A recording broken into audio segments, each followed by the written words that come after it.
Is there anything economically that the Tories can rely on to not lose as badly? I mean, yeah, the economy's getting better.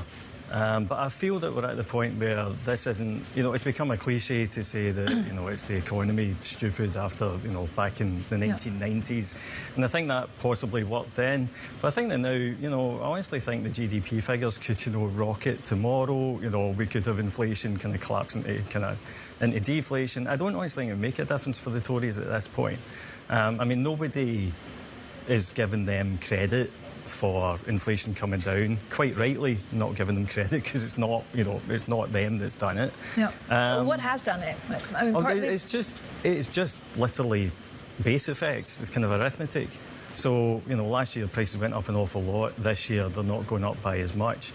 And that's basically because it's all about the pandemic and also about the amount of money that was pushed into the economy at that point. And it's just all of those effects coming out now. And I think what will be interesting is to see what happens to inflation going forward.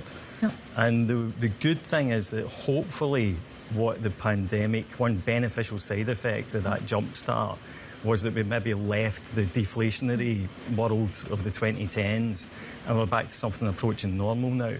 But that in turn also means that, mortgage rates aren't going to fall significantly. The Bank of England rate isn't likely to fall by an awful lot.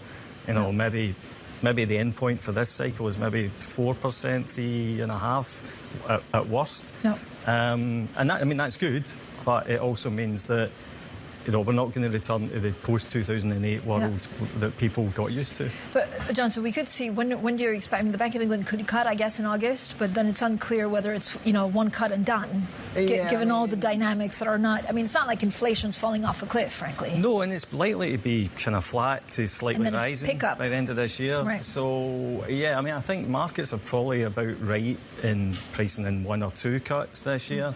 And at the end of the day, it doesn't matter if the cut comes today or in August or September. Yeah. It's not going to, change things very much. And it probably won't come today because obviously that would be seen as somewhat political. John, is there, so this is maybe a less political question, but is there a policy that would make a big difference to this country for growth, right? It's at the end of the day, it's you need to grow the UK. Yeah, I think growth is the issue, and I think that all the parties have kind of realised that. And I think one of the interesting things about Labour and where they have put some clear blue water between themselves and the Tories is the idea they're going to push ahead with building and kind of move over objections to that. And I think it's a start. Personally speaking, I think getting rid of as many regulations as possible within reason would also be a good thing, but I don't see any party doing that. OK, John, thank you so much. John Stepek there. Be sure to subscribe to John's daily newsletter. It's brilliant. Money Distilled.